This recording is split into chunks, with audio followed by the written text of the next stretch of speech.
छत्तीसगढ़ के जम्मो खबर, किसिम किसिम के मनोरंजक कार्यक्रम और लाइव डिजिटल टीवी देखे बर हमार ट्विटर पेज News36 लाइव ला फॉलो कराओ और लाइक कराओ। जय जोहार।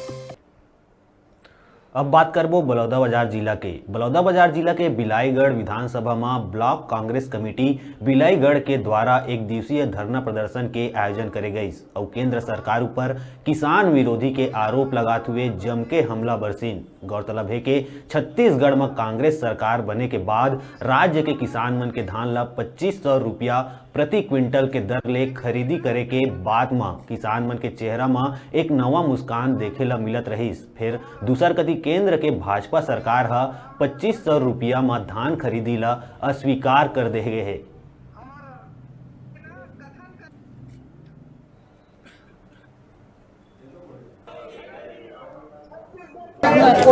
हमारे किसान मन के, व्यापारी मन के, हम सब के हित में हमारे छत्तीसगढ़ के सरकार भूपेश बघेल जी 2500 रुपये में धान खरीदे के वादा कर रही से और आज भी वो खरीदे पर तैयार है। पर केंद्र सरकार जो मोदी सरकार है वो हर हमारे छत्तीसगढ़ के चावल खरीदना नहीं चाहते, इनकार करे थे, उन्हें रोक लगा है। वो रोक ला हटाए खातिर पर हम सब किसान मन मिल करके आग्रह करत हन, निवेदन करत हन और ये छत्तीसगढ़ ला वो अनुमति देवे और यहाँ के धान चावल ला खरीदे। एकरे खातिर पर हमने यहाँ धरना प्रदर्शन करे आए रहन और हम सब किसान मिल करके प्रधानमंत्री जी के नाम, नरेंद्र मोदी जी के नाम में आवेदन यहाँ जमा करेंगे। केंद्र की सरकार छत्तीसगढ़ के खनिज संपदा, छत्तीसगढ़ के कोयला, छत्तीसगढ़ की बॉक्साइट, छत्तीसगढ़ के लॉ ऑइस का बुक ले सकती है।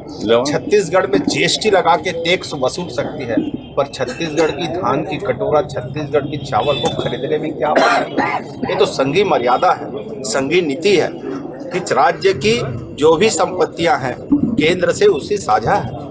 हम तो वही चीज मांग कर रहे हैं कि छत्तीसगढ़ की चावल को आप खरीदे जैसा आपने खरीदते आए हैं। पर आज माननीय मोदी जी ने जो पत्र जारी किया, मोदी जी की सरकार ने जो पत्र जारी किया है कि छत्तीसगढ़ की चावल को हम नहीं खरीदेंगे, इसका आशय ये है कि छत्तीसगढ़ के किसानों के साथ छल हो रही है, छत्तीसगढ़ के किसानों के साथ भेदभाव हो रही है। छत्तीसगढ़ की सरकार किसानों के साथ है, छत्तीसगढ़ के किसान के साथ 2500 रुपये कुंटल में वादा करने के बाद वादा निभाई है। और आज छत्तीसगढ़ के किसान समृद्ध है, छत्तीसगढ़ के किसान खुश हैं। देश में आर्थिक मंदी है, उसके बाद भी छत्तीसगढ़ में आर्थिक मंदी नहीं है। ये छत्तीसगढ़ की सरकार की नीतियां हैं। किसानों से हस्ताक्षर अभियान कराकर, व्यापारी वर्गों को हस्ताक्षर अभियान कराकर हम लोग राजधानी रायपुर से सीधा सेंट्रल दिल्ली के लिए कूच करेंगे और प्रधानमंत्री के नाम में प्रपत्र लेकर